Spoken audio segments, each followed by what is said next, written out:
नमस्कार मित्रांनो, मी आपल्या सर्वांचे स्वागत करतो माझ्या ई नोकरी संदर्भ या यूट्यूब चॅनलवरती. तर ज्या प्रकारे तुम्ही थंबनेलमध्ये बघताय, तर आज आहे तारीख 1 फेब्रुवारी 2024 आणि स्पर्धा परीक्षा रिलेटेड चालू घडामोडी आपण या व्हिडिओमध्ये बघणार आहोत. तर जवळपास या व्हिडिओमध्ये 20 प्रश्न असतील. सर्व प्रश्न TCS IBPS या पॅटर्ननुसार असणार आहेत आणि या प्रकारचेच व्हिडिओ तुम्हाला डेली आता या यूट्यूब चॅनलवरती बघायला मिळतील. तर चॅनलवर जर तुम्ही नवीन असाल तर चॅनलला सबस्क्राईब करायचं आहे रेग्युलर अपडेटसाठी. व्हिडिओ आला तर व्हिडिओला लाईक करा, आपल्या फ्रेंड्स अँड फॅमिलीसोबत शेअर करायचं आहे. तर आता मी तुम्हाला डायरेक्ट घेऊन चालतो माझ्या त्या डॉक्युमेंटवरती, जिथे मी आपल्याला तिथे सर्व प्रश्न बघायला मिळतील. तर आपण सुरुवात करूया प्रश्न क्रमांक 1 पासून. ओके, तर बघा पहिला प्रश्न आहे, भारतीय क्रिकेट संघाची जागतिक कसोटी अजिंक्यपद स्पर्धेच्या क्रमवारीत दुसऱ्या क्रमांकावरून कितव्या क्रमांकावरती घसरण झाली आहे? म्हणजेच भारतीय क्रिकेट संघाची कसोटी संघाची आता रँकिंग कितवी आहे?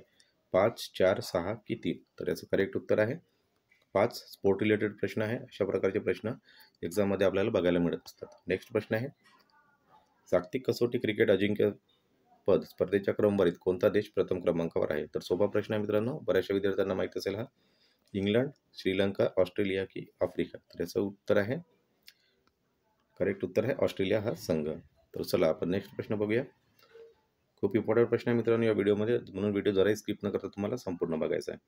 महाराष्ट्र शासनाने हरित हायड्रोजन निर्मितीसाठी किती लाख कोटी रुपयांचे सामंजस्य करार केले आहे?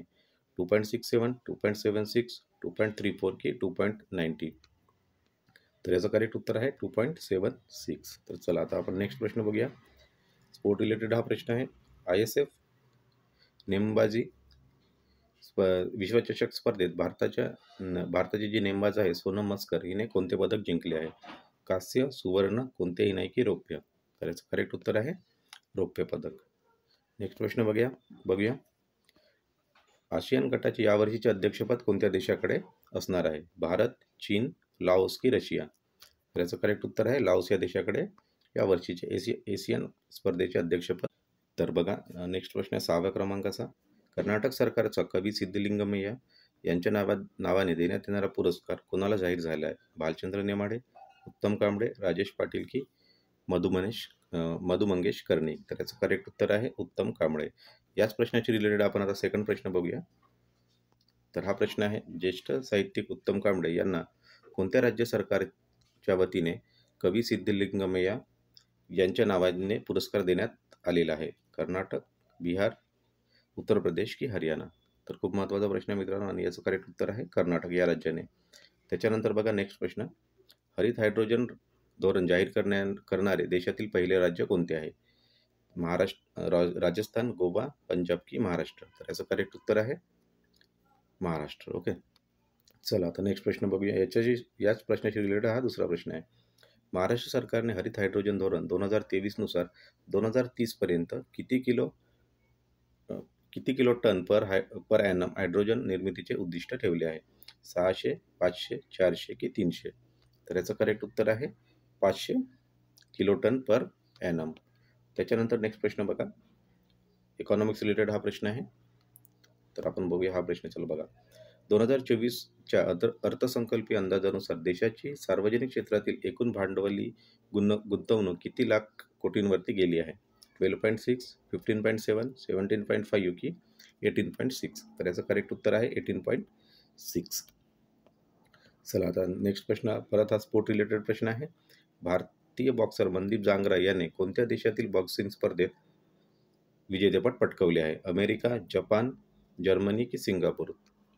तर याचं करेक्ट उत्तर आहे अमेरिका. तर बघा ज्या प्रकारचे मी इथे प्रश्न घेतले मित्रांनो, तुम्हाला लक्षात येत असेल स्पोर्टपासून सायन्स, इकॉनॉमिक्स सर्व आपण कव्हर केले आहे आणि अशाच प्रकारचे प्रश्न आपल्याला एक्झाममध्ये बघायला मिळत असतात, म्हणून तुम्हाला व्हिडिओ हा संपूर्ण बघायचा आहे. नेक्स्ट प्रश्न बघा, त्याच प्रश्नाची रिलेटेड हा दुसरा प्रश्न. भारतीय बॉक्सर मनदीप जांगरा यांनी अमेरिकेतील बॉक्सिंग स्पर्धेत किती किलो कट वजनात विजेतेपद पटकावले आहे? 78, 70, 77 की 75? तर याचं करेक्ट उत्तर आहे 75 किलो वजनी गटामध्ये. नेक्स्ट प्रश्न बघा, आता बघा, मिलन 2024 हा नौसैन्य युद्ध अभ्यास भारतात कुठे होणार आहे? नवी दिल्ली, मुंबई, विशाखापट्टणम की हैदराबाद? तर खूप इम्पॉर्टंट प्रश्न आहे आणि याचं करेक्ट उत्तर आहे विशाखापट्टणम. त्याच्यानंतर नेक्स्ट प्रश्न बघा, भारतीय नौसेनेचा मिलन 2024 हा युद्ध सराव कोणत्या कालावधीमध्ये विशाखापट्टणम येथे होणार आहे? 19 ते 25 फेब्रुवारी, 19 ते 27 फेब्रुवारी, 20 ते 26 फेब्रुवारी की 20 ते 28 फेब्रुवारी? तर याचं करेक्ट उत्तर आहे 19 ते 27 फेब्रुवारी. नेक्स्ट बघा, सायन्स अँड टेक्नॉलॉजी रिलेटेड खूप महत्त्वाचा प्रश्न. फेब्रुवारी महिन्यात इस्रोद्वारे प्रक्षेपित करण्यात येणारा इन्सॅट 3D हा उपग्रह कशाशी संबंधित आहे? हवामान क्षेत्र, कृषी, शिक्षण की तंत्रज्ञान? तर याचं करेक्ट उत्तर आहे, हा जो उपग्रह आहे तो हवामान क्षेत्राशी रिलेटेड आहे. तर परत एकदा विनंती मित्रांनो, जर चॅनलवरती नवीन असाल आणि व्हिडिओ आवडत असेल तुम्हाला, चॅनलला सबस्क्राईब करा. व्हिडिओ आवडला तर व्हिडिओला लाईक करा आणि मॅक्झिमम लोकांसोबत तुम्हाला काय करायचं आहे, शेअर करायचं आहे. नेक्स्ट प्रश्न बघा, सांबर महोत्सव 2024चे आयोजन करण्यात येणारे राज्याचे नाव काय? किंवा आपण असं म्हणू शकतो, सांबर महोत्सव कोणत्या राज्याशी रिलेटेड आहे? बिहार, आसाम, राजस्थान की महाराष्ट्र? त्याचं करेक्ट उत्तर आहे राजस्थान या राज्याशी रिलेटेड आहे. नेक्स्ट प्रश्न बघा, भारतीय सर्वोच्च न्यायालयाने नुकतेच स्थापनेच्या कोणत्या महोत्सवाचे वर्ष साजरे केले आहे? हीरक, अमृत, रौप्य की सुवर्ण? तर याचं करेक्ट उत्तर आहे हीरक. आणि याच प्रश्नाशी रिलेटेड एक प्रश्न मी तुम्हाला विचारतो, त्याचं उत्तर तुम्हाला कमेंट बॉक्समध्ये द्यायचं आहे. अमृत महोत्सव ज्याला आपण म्हणतो मराठीमध्ये, म्हणजे किती वर्ष होतात? ओके, तर याचं उत्तर तुम्हाला काय करायचं आहे, कमेंट बॉक्समध्ये द्यायचं आहे. अमृत महोत्सव म्हणजे किती वर्षाचा समूह? नेक्स्ट प्रश्न बघा, भारतीय सर्वोच्च न्यायालयाने नवीन संकेतस्थळ इंग्लिश आणि कोणत्या भाषेमध्ये जाहीर केले आहे? हिंदी, मराठी, बंगाली की गुजराती? तर याचं करेक्ट उत्तर आहे इंग्लिशसोबत संकेतस्थळ हिंदी भाषेत पण असणार आहे. नेक्स्ट प्रश्न, कोणता स्टार्टअप हा देशातील पहिला युनिकॉर्न स्टार्टअप ठरला आहे? ब्लू स्मार्ट, बायजूस, फिनटेक की कृत्रिम? तर याचं करेक्ट उत्तर आहे कृत्रिम, आणि यालाच आपण आर्टिफिशियल इंटेलिजन्स असं पण म्हणत असतो. तर आपण चला आता नेक्स्ट प्रश्न बघूया, कोणत्या देशातील पहिला युनिकॉर्न कृत्रिम या स्टार्टअपचे संस्थापक कोण आहेत? सॉरी, परत एकदा रीड करतो, देशातील पहिल्या युनिकॉर्न कृत्रिम या स्टार्टअपचे संस्थापक कोण आहेत? रतन टाटा, भावेश अग्रवाल, मुकेश अंबानी की सुंदर पिचाई? खूप महत्त्वाचा प्रश्न आहे मित्रांनो, आणि याचं करेक्ट उत्तर आहे भावेश अग्रवाल. नेक्स्ट प्रश्न बघा, आता हा आपला साहित्य रिलेटेड प्रश्न आहे. रामकृष्ण नाईक यांचे नुकतेच निधन झाले, ते कोणत्या क्षेत्राशी संबंधित होते? नाट्य, आरक्षण, कृषी की कामगार? तर याचं करेक्ट उत्तर आहे नाट्य क्षेत्राशी ते रिलेटेड होते. नेक्स्ट त्याच प्रश्नाशी रिलेटेड आपण नेक्स्ट प्रश्न बघतोय, रामकृष्ण नाईक यांचे नुकतेच निधन झाले, त्यांनी खालीलपैकी कोणत्या नाटकांची निर्मिती केली आहे? तर महाराष्ट्रातील आहे, आणि महाराष्ट्राशी रिलेटेड जे एक्झाममध्ये प्रश्न असतात ते हमखास IBPS आणि TCS विचारत असते, त्याच्यामुळे हा प्रश्न मी ॲड केला आहे.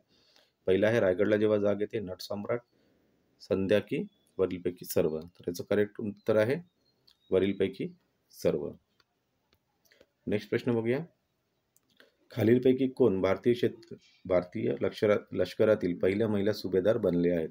आणि याचं जे उत्तर आहे तुम्हाला काय करायचं आहे, आता हा प्रश्न तुमच्यासाठी ठेवला मी इथे, तर या प्रश्नाचं उत्तर तुम्हाला कमेंट बॉक्समध्ये द्यायचं आहे. ज्यांना उत्तर माहिती आहे त्यांनी उत्तर द्या, आणि ज्यांना नसेल माहीत त्यांनी पण चुकलं तरी चालेल, कारण याच्यामुळे तुम्हाला काय होतं, तुमची तयारी कुठपर्यंत आहे येणाऱ्या एक्झामसाठी, त्याची तयारी तुम्हाला याच्यावरून लक्षात येईल. तर याचं उत्तर तुम्हाला द्यायचं आहे, आणि या व्हिडिओमध्ये या प्रश्नामध्ये थोडासा डाऊट आहे मला, तर त्याला मी एकदा करेक्ट करून एकदा चेक करतो, तुम्ही पण चेक करा. इथे नटसम्राट पण ऑप्शनमध्ये आहे, तर त्याच्यामुळे मला वाटतं याच्या जागी एक दुसरं पुस्तक असेल, तर ते एकदा तुम्ही करेक्ट करून घ्या. ओके, तर हीच माहिती होती मित्रांनो. व्हिडिओ आवडला तर व्हिडिओला तुम्ही काय करायचं, व्हिडिओला लाईक करायचं आहे, मॅक्झिमम लोकांसोबत शेअर करायचं, आणि चॅनलवरती नवीन असाल तर चॅनलला सबस्क्राईब करा. Thank you very much.